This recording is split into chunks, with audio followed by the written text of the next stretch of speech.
नमस्कार सुप्रभात ओडिशा सकाळर मुख्य खबर को आपन को स्वागत।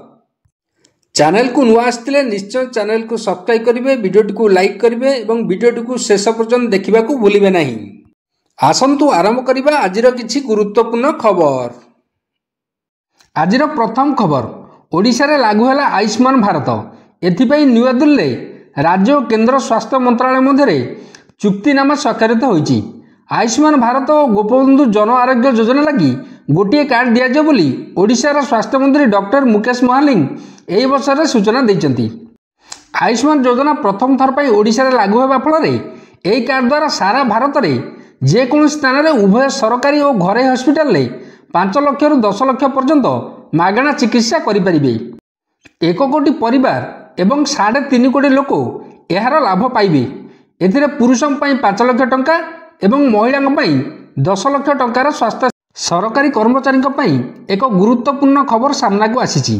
सरकार सेमानक अवसर संपर्कित नियम को परिवर्तन 18 वर्ष सेवा समाप्त करथिबा समस्त कर्मचारी अवसर पर 5 वर्ष पूर्व योग्यता सेवा प्रमाण पत्र बा क्यूएस योग्यता सेवा सर्टिफिकेट बाध्यतामूलक सरकारी मंत्रालय कर्मचारी नुआ निर्देश जारी करिछि।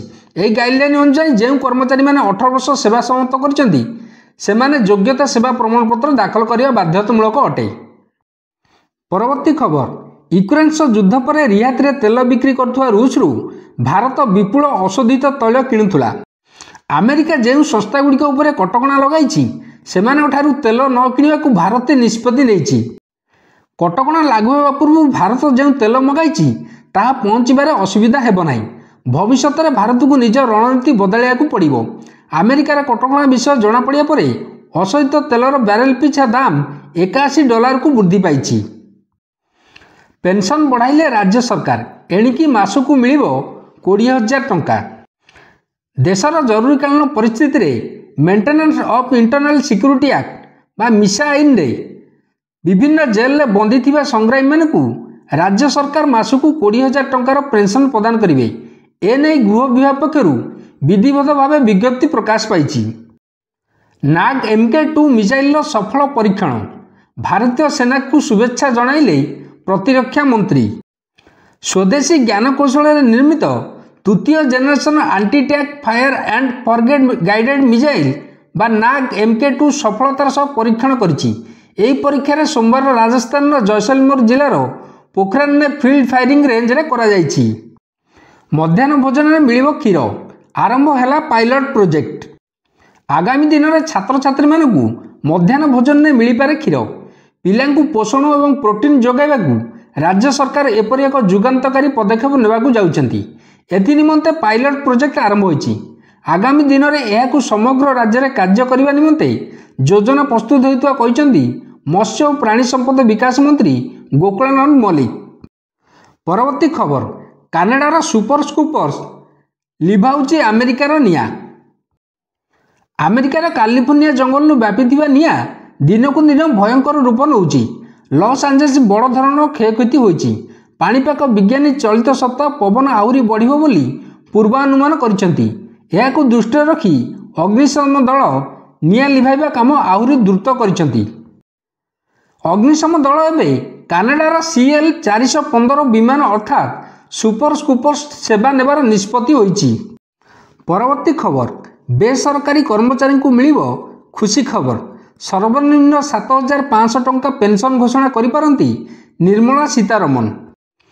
घरोई कंपनी ने चाकरी करथुवा कोटी कोटी लोकंकू फेब्रुआरी 1 रे मिल पारे खुशी खबर।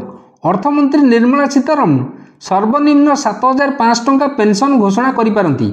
घरोई कर्मचारी मानकू कर्मचारी पेंशन योजना बा EPS अधीन रे अवसर पर पेंशन मिलता है। एवं EPS अधीन रे सर्वनिम्न 1,000 टंका पेंशन राशि रही।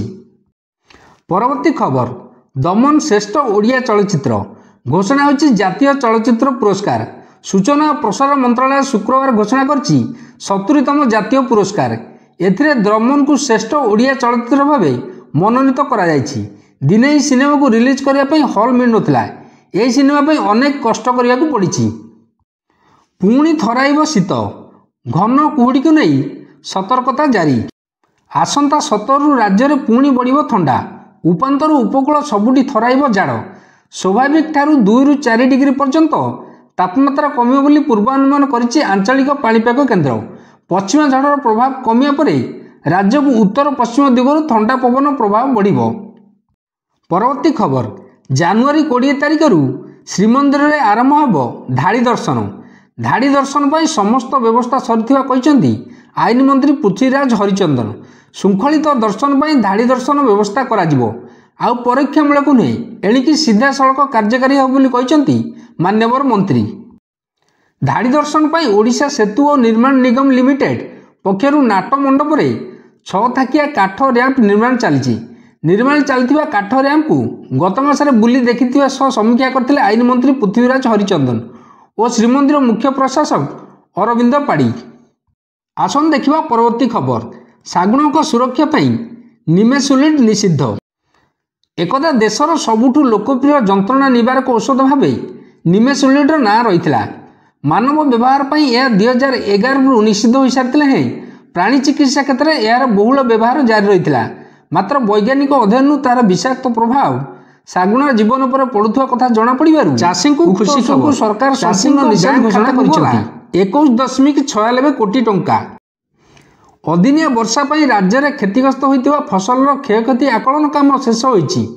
ଆଜି ସୁଦ୍ଧା ପ୍ରାୟ 1 ଲକ୍ଷ କ୍ଷତିଗ୍ରସ୍ତ ପ୍ଲେଟ ଚାଷୀମାନଙ୍କୁ ମୋଟ 21.96 ଲକ୍ଷ ଟଙ୍କା କ୍ଷତିପୂରଣ ସେମାନଙ୍କ ବ୍ୟାଙ୍କ ଖାତାକୁ ପ୍ରଦାନ କରାଯାଇଛି। ବୀମା କମ୍ପାନୀମାନଙ୍କ ପକ୍ଷରୁ ଏହି କ୍ଷତିପୂରଣ ପ୍ରଦାନ ପ୍ରକ୍ରିୟା ଜାରି ରହିଛି। ପରବର୍ତ୍ତୀ ଖବର, ମଝି ରାସ୍ତାରେ ଜଳିଗଲା ବିଏମ୍ସି ସଫେଇ ଗାଡ଼ି। ଚନ୍ଦ୍ରଶେଖରପୁରରେ ଅଘଟଣ। ଡମଣା ରାସ୍ତା ଉପରେ ହୁତୁ ହୁତୁ ହୋଇ ଜଳିଗଲା ବିଏମ୍ସି ସଫେଇ ଗାଡ଼ି। ରାସ୍ତାରୁ ବାଲି ସଫା ବେଳେ ଲାଗିଲା ନିଆଁ, ପୋଡ଼ି ପାଉଁଶ ହୋଇଗଲା ସମ୍ପୂର୍ଣ୍ଣ ଗାଡ଼ି। 15 ଫୁଟ ଉପରକୁ ଉଠିଲା କଳା ଧୂଆଁ। ମୋବିଲ ଲିକ୍ ଯୋଗୁଁ ଅଗ୍ନିକାଣ୍ଡ ଘଟିଥିବା ସନ୍ଦେହ କରାଯାଉଛି। ଘଟଣାସ୍ଥଳରେ 2ଟି ଦମକଳ ଗାଡ଼ି ପହଞ୍ଚି ନିଆଁକୁ ଆୟତ୍ତ କରିବାକୁ ଉଦ୍ୟମ ଜାରି ରଖିଛନ୍ତି। ପରବର୍ତ୍ତୀ ଖବର, 90 ଦଶକର କୋରାପୁଟିଆ ଗୀତ ଏବେ ସୋସିଆଲ ମିଡ଼ିଆରେ କରୁଛି ଟ୍ରେଣ୍ଡ।